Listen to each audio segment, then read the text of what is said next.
This one incident alone is sufficient for my disciples to know that I am deathless, I am formless, I am ageless, I am always available. I am always available to anyone who thinks of me, who are very sincere, who are very ardent devotee of the divinity. I am always available for the simple seekers. I do not want any rituals before me. I do not want my disciples to involve in lengthy rituals. I want my disciples to be truthful all the time. I want them to remain empty all the time. As and when they are empty, that moment I come to them. As and when they are not empty, I go away from them. Namaste. On 5th of August 2020, early morning 4 o'clock, just before 4 o'clock I woke up. There was a call from Avatar Babaji asking me to come up. Initially I thought he is asking me to wake up. Immediately woke up. I freshed up myself. It took about 5 minutes and I went and sat just to close my eyes, assuming that some message is likely to come. It is very unusual what had happened. When I sat and closed my eyes, again he said, "Come up." I did not understand. Then I assumed probably, perhaps, he is calling me to the first floor, to Babaji Sannidhan.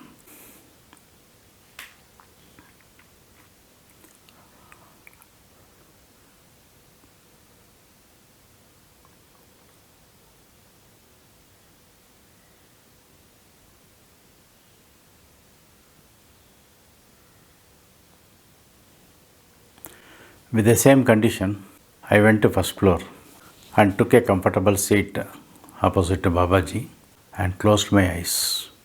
I closed the door because our two pet cats, they have too much freedom in our house.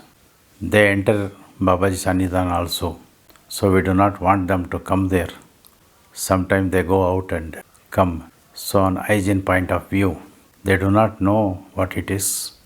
Most of the time, the mother cat, Jinju, at Aarti time, he sits outside and he will be watching full Aarti unmoved. This apart, while closing my eyes, I do not want them to enter, jump here and there. They are so free, they jump on the table and chair, they throw other things. Many times they have broken glass bottles also. So out of, to be little careful, I had closed the door, sat for a few minutes, not even 5 minutes would have passed. It looked like Babaji opened the door. I did not open my eyes. It was going on as it is. It looked like Babaji opened the door and entered. And he went and submerged in the Babaji statue. When I opened the eye, I was not able to see him at all. It was so powerful. It was something to be believed, to be heard, to be told. I could see a difference between the existing statue and Babaji sitting there. I was stunned by this scenario, slowly closed my eyes.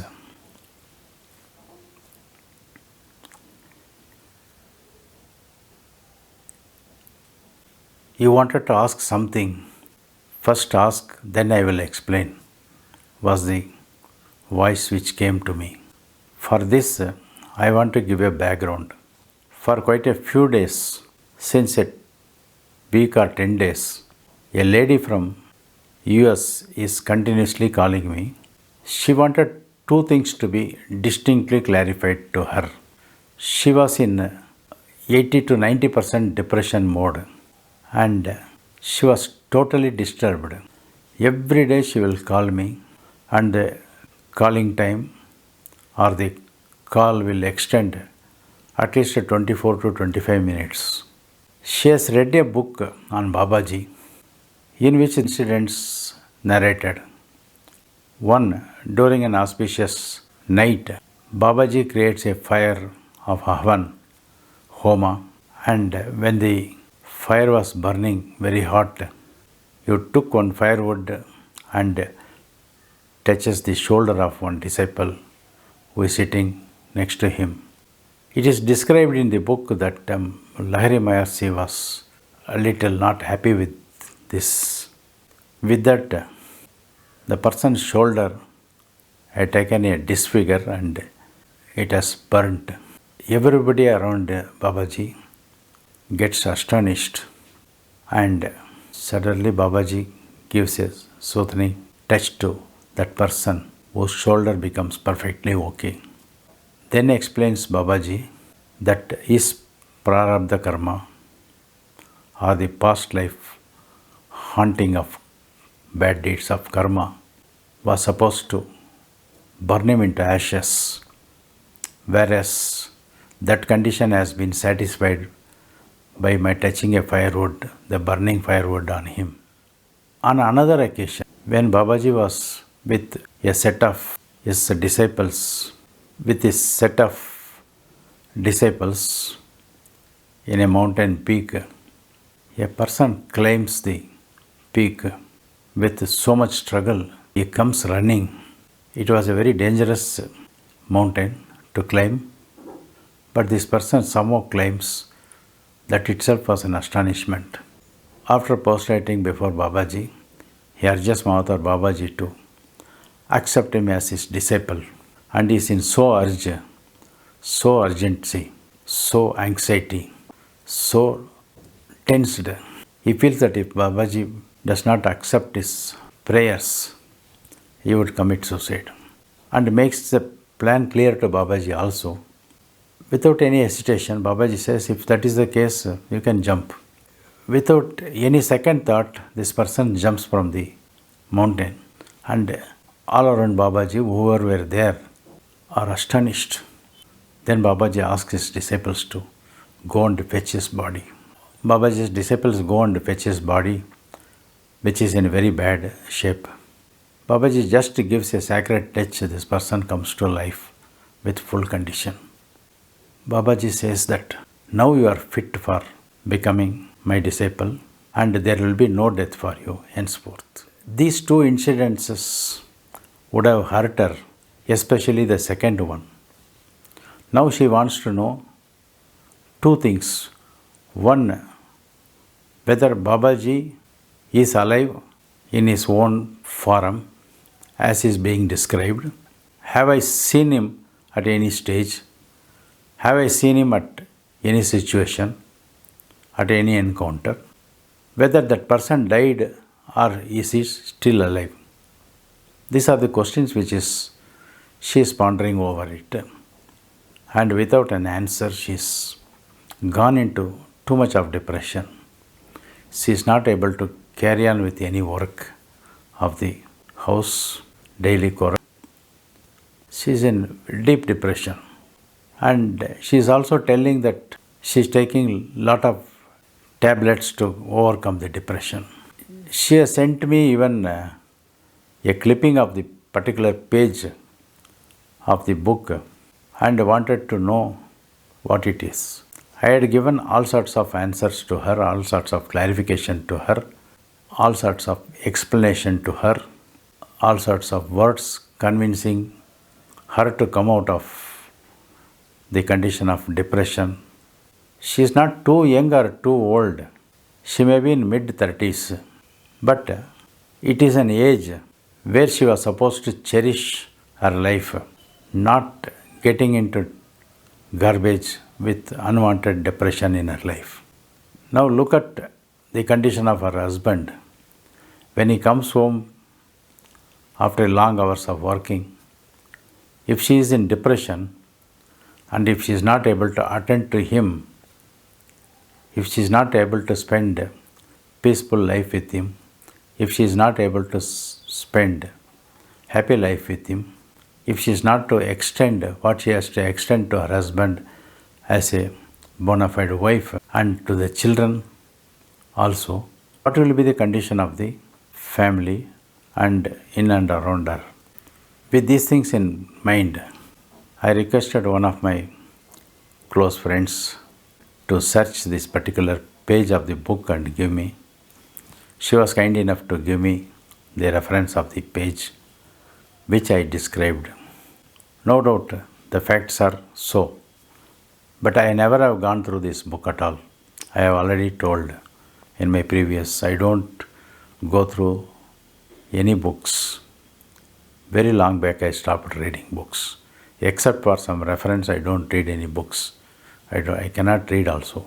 With these matters lingering in my mind, the incidents of Babaji entering Babaji Sannidhan, entering the statue, making me to wake up, making me to come up to the first floor. Something should be there which we will have to patiently hear.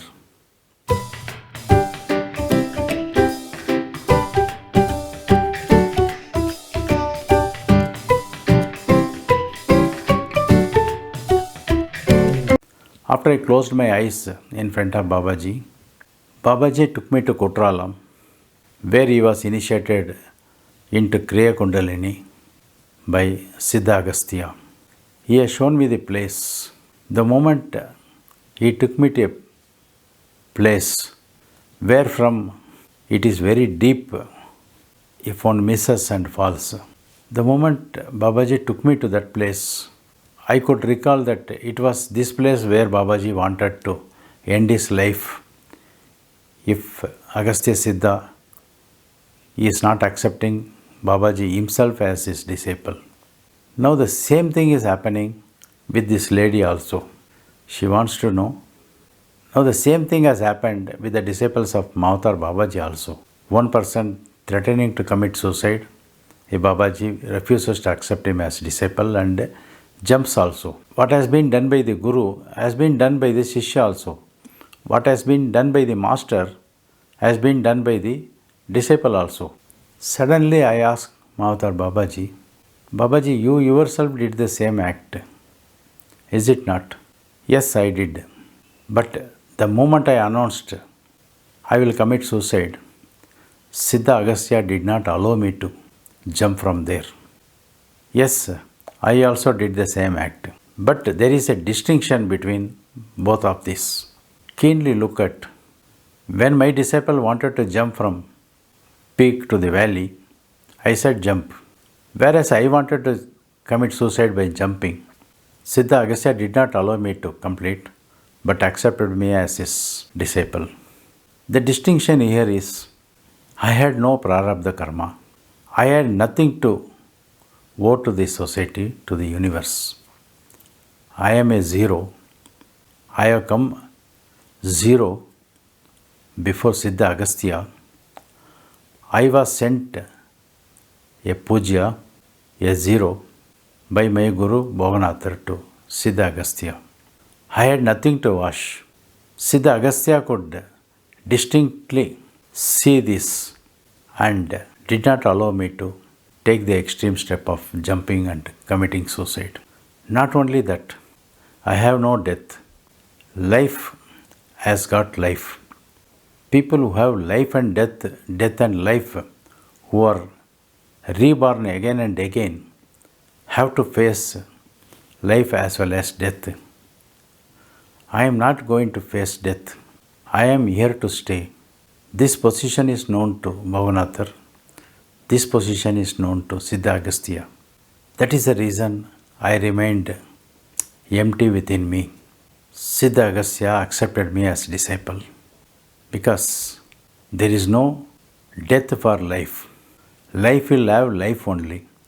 Whereas life and death combined will have life as well as death, death as well as life. This one incident alone is sufficient for my disciples to know that I am deathless, I am formless, I am ageless. I am always available to anyone who thinks of me, who are very sincere, who are very ardent devotee of the divinity. I am always available for the simple seekers. I do not want any rituals before me. I do not want my disciples to involve in lengthy rituals. I want my disciples to be truthful all the time. I want them to remain empty all the time. As and when they are empty, that moment I come to them. As and when they are not empty, I go away from them. After the discussion was over, he took me back from Kutralam, Agastya Mala to Bangalore. We came, Sannidhan doors were open. Our cats were not inside. We entered. Babaji stood for a few seconds. I made my pranams at his lotus feet. I could see Babaji submerging inside the statue. I was witness to this. This incident gives us a clear indication and clarity how we will have to lead our life, how we will have to conduct ourselves. Taking into depression, gaining strength, opening the eyes, closing the eyes, eating food, starving ourselves, getting into rituals, not bother to do anything. All we can decide upon ourselves. Nobody becomes responsible for that. With regard to the mean doubt this young lady is having, I have to clarify. Babaji wanders Himalayas with a group of people, no doubt in it. 8 to 10 people are around him, while Mataji is always in ashram, Swarga ashram at Gauri Shankar Pita. She will not move with any disciples. Babaji moves around Himalayas in group of 8 to 10 disciples. But whenever Babaji appears before somebody, it is only Babaji who is visible in different form again. But those 8 or 10 disciples are not available even in different form in Sthula Sharira. They are living, but they are not available in Sthula Sharira. They are all available in Sukshma Sharira only, in and around Babaji. Babaji is always surrounded by these people. When Babaji sits and does some homa, you can see there only Babaji, not other people, but other people are sitting there. The person who was given re-life after he jumped is very much there in Mahavatar Babaji, Swarna Sargashrama. With a view, with a vision, he has shown me he is alive in Sukshma Sharira. He is not alive in Sthula Sharira. That is the reason Babaji said there is no death for you. The energies are taking different forms, different shapes, different power at different places and different time. We have to go little further and understand.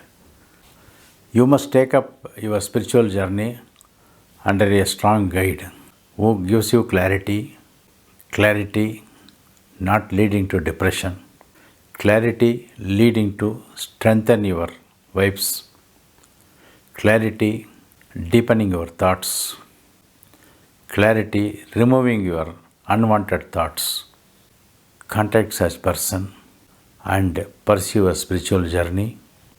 After getting clarification for your point of view, do not discontinue, because for another reason, for another incident, for another story, for another reading, you may again go into depression. In order to avoid, you get attached to a strong spiritual guide and pick up your proper, true spiritual practice, so that you are away from this kind of haphazard thoughts, bizarre thoughts, unreasonable thoughts, fearful thoughts troubling yourself. You must keep away from all such things. Then you will become a gem in your family. Later you will become a gem in your society itself. All the very best. Om Sadguru Babaji Namaha. Om Sadguru Babaji Namaha. Om Sadguru Babaji Namaha.